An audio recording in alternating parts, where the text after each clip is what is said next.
Hello and welcome to Heathen Halfling. I am Alexander Oak, and today we are talking about one of my favorite topics, lucid dreaming. Lucid dreaming is when you become aware of being in a dream while in a dream. This can allow you to control your actions within the dream, or even control or change aspects of the dream itself. I'm going to introduce some basics when it comes to lucid dreaming techniques, and feel free to comment any questions you have below. I am super passionate about this topic, so I would love to start a conversation in the comments, and I plan on making more videos on this topic in the future. So without further ado, let's get to technique number 1 on my list, the most basic and most important technique. 1.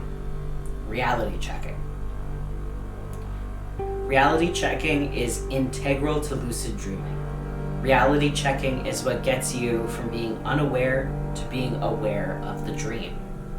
It refers to the act of questioning your surroundings and thinking critically about whether or not what you are experiencing lines up with waking reality.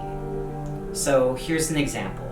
You were having a wonderful conversation with your favorite actor, a long dead relative, and a pink elephant. Now, if you have never been lucid before, your dreaming mind will likely accept all of this by default. But if you look around and think, wait a second, I don't know my favorite actor in real life. And wait a second, this person died 10 years ago. And wait a second, pink elephants don't exist. Then what happens? Well, you just might become aware that you were dreaming. So, why doesn't everyone become lucid when experiencing bizarre things in dreams? Most people don't get to the point where they question any of it. They accept every twist and turn, every impossible scenario, every inconsistency without any critical thinking. The trick is to practice reality checking while awake. For a few minutes before bed every night, practice looking around the room and asking yourself, as convincingly as possible, am I dreaming? Look at your clock, look away, and look back. Have the numbers changed in a way that doesn't make sense? Is all of the furniture where you remember it being? The more seriously you pretend, the more likely it is that you will automatically start to do this exercise while you are dreaming. And when you do, you might notice that there are strange, nonsensical symbols on your clock, or that the furniture in your bedroom is furniture that you've never seen before, or that you look at your window and you see an alien planet. Be warned, the first time this happens, you may be shocked by how real everything truly feels. 2. Dream signals. Dream signals are symbols that you intentionally connect in your mind with dreaming. They can be a small toy, or your own hands, or a specific reality check that you can do anywhere. The idea is to periodically, throughout your waking existence, look at your symbol and say, when I see this, it will mean I am dreaming. I'll give you a couple examples. Say you have a small toy, like this 3D printed shark. A couple times a day, and especially before bed, pick it up and repeat to yourself, when I see this object, it is a sign that I am dreaming. Then do a quick reality check. You can look around to see if everything seems normal, or you can pinch your nose closed and see if you can still breathe. Or try to let your pointer finger pass through your other hand. If any of your reality checks send off questioning your environment, it could be a sign that you are dreaming. And if you aren't sure, it never hurts to do more reality checking. I will make a video listing a bunch of reality checks someday. 3. Dream induction. Dream induction is when you program your brain to have a lucid dream, or just to have a specific type of dream. Say you really want to have a dream where you go to a library. You can induce a dream with a few simple techniques. One is meditation and visualization.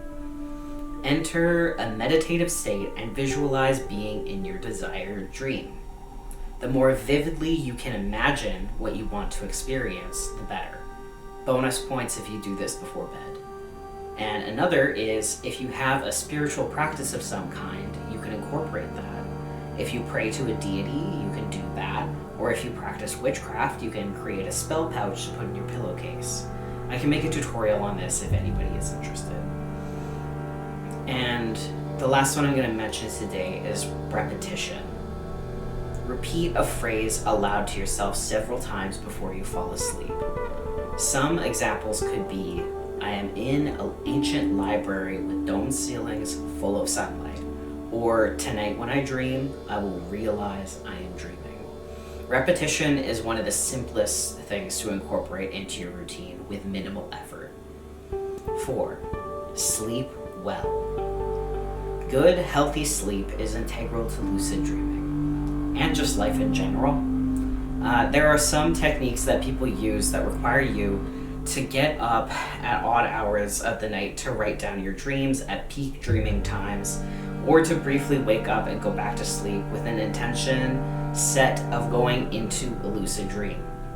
I would personally advise against these, especially if you have any type of mental illness. I have a mental health condition that has been stable for many years, but lack of sleep and disruptive sleep have become my first and most reliable way of realizing that something is wrong. This is why I would advise against intentionally messing up your sleep schedule to have a lucid dream. There are simply better ways of doing this that don't put your mental health at risk. 5. Dream journal. Journaling is an extremely powerful tool when it comes to lucid dreams. Most people forget most of their dreams within moments of waking up. If you have a lucid dream but you don't write down your dreams, you might forget about it. I have a quick tip when it comes to writing down your dreams. Write it down in present tense. Write, I am at work, not I was at work. Write like you are in the dream right now. For some reason, stepping back into the moment in the dream helps immensely with dream recall. Thanks for sticking with me through the entire video. If you liked it, please give it a thumbs up and subscribe for more like it in the future. I make videos on whatever I feel like. Some topics include gardening, Norse paganism and heathenry, growing my hair out, witchcraft, and dreams. If you want to check out my music channel, the link is in the channel's description. I'll see you next time.